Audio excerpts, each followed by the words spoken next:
দেখুন, চীনের সাথে কিন্তু আমাদের আনুষ্ঠানিক আলাপচারিতা এখনো শুরু হয়নি। প্রথমে মাননীয় প্রধানমন্ত্রী মালয়েশিয়ার প্রধানমন্ত্রীর আমন্ত্রণে মালয়েশিয়া গিয়েছিলেন। আজকে যদিও it happens to B the case যে চীনে হচ্ছে, কিন্তু মূলত তিনি এসেছেন ওয়ার্ল্ড ইকোনমিক ফোরামের সিইও এবং প্রেসিডেন্টের আমন্ত্রণে। এবং আমরা দেখছি গতকাল থেকে কিন্তু আমরা world economic forum related international যে স্ট্রেচার আছে সেগুলো নিয়ে কাজ করছি। মূলত এর মাধ্যমে দ্বিপাক্ষিক সম্পর্ক থেকে আমরা এখন বহুপাক্ষিক সম্পর্কে রয়েছি।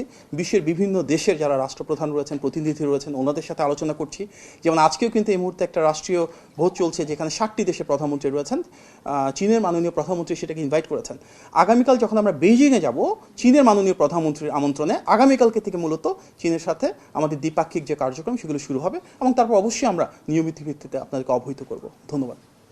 আপনারা নিশ্চয়ই সবাই জানেন যে গতকাল রাতে মালয়েশিয়ার কুয়ালালামপুর থেকে আমরা চীনের দালিয়ান আন্তর্জাতিক এয়ারপোর্টে এসে পৌঁছেছি।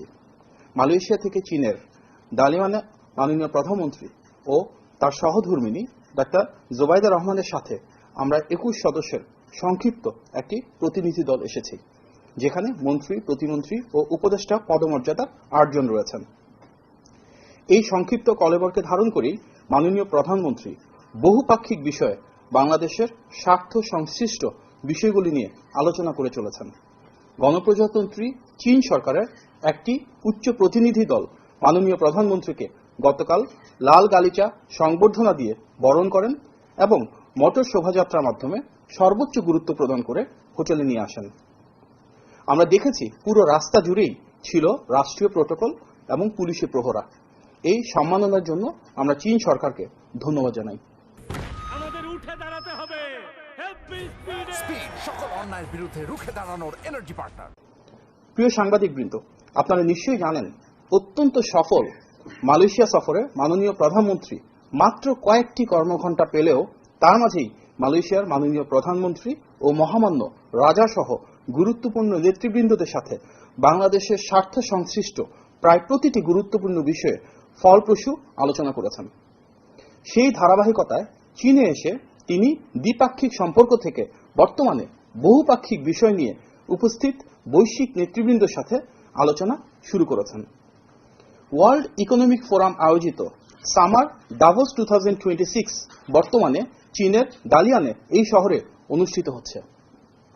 ইনোভেটিং অ্যাট স্কেল এই প্রতিপাদ্যে আয়োজিত বৈশ্বিক সম্মেলনটিতে বিশ্বের বিভিন্ন দেশ এবং অঞ্চলের প্রতিনিধি দল, আমন্ত্রিত রাষ্ট্র ও সরকার প্রধানগণ, যেভাবে আমাদের মাননীয় প্রধানমন্ত্রীকে আমন্ত্রণ জানিয়েছে ওয়ার্ল্ড ইকোনমিক ফোরাম, এবং বিভিন্ন দেশের শীর্ষ ব্যবসায়ী, প্রযুক্তি উদ্ভাবক, শিক্ষাবিদ এবং কর্পোরেট নেতারা অংশগ্রহণ করেছেন। মাননীয় প্রধানমন্ত্রী জনাব তারেক রহমানের একজন সরকার প্রধান হিসেবে বাংলাদেশের বাইরে এটিই প্রথম কোনো বৈশ্বিক সম্মেলনে অংশগ্রহণ। এই সম্মেলনের মাধ্যমে তার যে মূল লক্ষ্য বাংলাদেশে অধিকতর বৈদেশিক বিনিয়োগ নিশ্চিত করা, কর্মসংস্থান সৃষ্টি করা, জলবায়ুর সহনশীলতা এবং টেকসই উন্নয়নের যে অগ্রযাত্রা রয়েছে সেটিকে আন্তর্জাতিক বিনিয়োগ এবং অংশীদারিত্বের সাথে আরো গভীরভাবে সম্পৃক্ত করা। একই সঙ্গে বাংলাদেশের ব্যবসা যে সবার জন্য উন্মুক্ত, আমরা ডিরেগুলেশন করছি, ইকোনমিক লিবারালাইজেশন করছি, ফরেন ইনভেস্টমেন্ট অ্যাট্রাক্ট করছি, সেগুলোর জন্য কিন্তু বৈশ্বিক বিনিয়োগকারীদের আস্থা তৈরি করা, একটা প্রতিযোগিতামূলক পরিবেশ তৈরি করা, সেগুলো নিয়ে ধারাবাহিকভাবে আলোচনা চলছে। প্রিয় সাংবাদিকবৃন্দ, ওয়ার্ল্ড ইকোনমিক ফোরামের প্রেসিডেন্ট এবং সিইও আলুইস জুইঙ্গি আজকে মাননীয় প্রধানমন্ত্রীর সাথে একটি সৌজন্য সাক্ষাৎ করেছেন। সেখানে বাংলাদেশের গণতান্ত্রিক সরকার কিভাবে বিনিয়োগ বৃদ্ধি করতে পারে, কিভাবে কর্মসংস্থান সৃষ্টি করতে পারে, কিভাবে দেশের মানুষের অগ্রযাত্রার পথকে আরো ধাবিত করা যায়, এগুলি নিয়ে তাদের বিশদ আলোচনা হয়েছে। এবং ওয়ার্ল্ড ইকোনমিক ফোরামে আজকে অনেকেই বাংলাদেশ সরকারের বিভিন্ন কর্মসূচির ভূয়সী প্রশংসা করেছেন। আজ সন্ধ্যায় মাননীয় প্রধানমন্ত্রী ওয়ার্ল্ড ইকোনমিক ফোরামের climate leadership in a shifting global landscape নামক সেশনে বক্তব্য রেখেছেন। অত্যন্ত গুরুত্বপূর্ণ এই বক্তব্যে তিনি জলবায়ু পরিবর্তনের প্রেক্ষিতে নির্বাচিত সরকার কর্তৃক গৃহীত বিভিন্ন কর্মসূচি, যেগুলো আন্তর্জাতিকভাবে স্বীকৃতি পেয়েছে, প্রশংসিত হয়েছে, সেগুলো তুলে ধরেছেন। সেই ধারাবাহিকতায় আজকে তিনি আমন্ত্রিত হয়ে তার যে কর্মসূচিগুলো বিশ্ব দরবারে উপস্থাপন করেছেন, তার মধ্যে অন্যতম নির্বাচনী পথযাত্রায় তিনি যে ইশতেহারে পরিকল্পনাগুলো জাতির সামনে উপস্থাপন করেছিলেন তারই ধারাবাহিক বহিঃপ্রকাশ।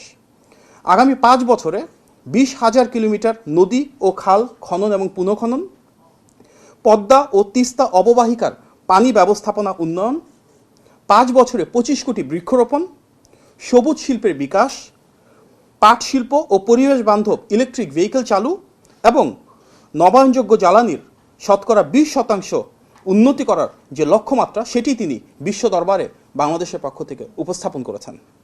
ওনার সেই ভিশনের মাধ্যমে তিনি সেটিও বলেছেন যে জলবায়ুর যে কার্যক্রম এটি কোনো দেশের জন্য একটি ব্যয় হতে পারে না, এটি আমাদের সমৃদ্ধি, স্থিতিশীলতা ও ভবিষ্যৎ প্রজন্মের জন্য একটি অপরিহার্য বিনিয়োগ। মাননীয় প্রধানমন্ত্রী একই সঙ্গে ক্ষয়ক্ষতি তহবিলের, যেটিকে internationally loss and damage fund বলে, সেটির কার্যকর বাস্তবায়ন, সহজলভ্য ও পর্যাপ্ত জলবায়ু অর্থায়ন নিশ্চিতকরণ এবং প্রশমন ও অভিযোজন কার্যক্রমে সমান গুরুত্ব দেওয়ার উপর জোর দিয়েছেন। তিনি জলবায়ু সংকট মোকাবেলায় বৈশ্বিক সংহতি, প্রযুক্তি হস্তান্তর ও যৌথ দায়িত্ববোধের ভিত্তিতে কার্যকর আন্তর্জাতিক সহযোগিতার আহ্বান জানিয়েছেন। তার এই আহ্বান আন্তর্জাতিক সম্প্রদায়ে যারা রয়েছেন তাদেরকে অনুপ্রাণিত করেছে। প্রিয় সাংবাদিকবৃন্দ, বাংলাদেশের মাননীয় প্রধানমন্ত্রী জনাব তারেক রহমান চীনের প্রিমিয়ার তথা মাননীয় প্রধানমন্ত্রী লি কিয়াংয়ের আমন্ত্রণ পেয়ে আজকে একটি নৈশভোজে সস্ত্রীক অংশগ্রহণ করছেন। সেখানে বাংলাদেশের পাশাপাশি দক্ষিণ কোরিয়ার মাননীয় প্রধানমন্ত্রী কিম মিন সিওক, মঙ্গোলিয়ার মাননীয় প্রধানমন্ত্রী নিয়াম ওসুইন উচরাল, গিনির মাননীয় প্রধানমন্ত্রী আমাদু উরি বাহ, মন্টিনিগ্রোর মাননীয় প্রধানমন্ত্রী মিলাজকো স্পাচিস, কাজাকিস্তানের মাননীয় প্রধানমন্ত্রী ওলচাস বেকটেনেভের সাথে অর্থাৎ 60টি দেশের সরকার প্রধানের একসাথে রাষ্ট্রীয় ভোজ এবং উন্মুক্ত আলোচনার দুয়ার আজ উন্মোচিত হতে যাচ্ছে। আগামীকাল সকালে ওয়ার্ল্ড ইকোনমিক ফোরামের annual meeting of the new champions অনুষ্ঠিত হবে। সেখানে অন্যান্য বৈশ্বিক নেতৃবৃন্দের সাথে মাননীয় প্রধানমন্ত্রী উপস্থিত থাকবেন।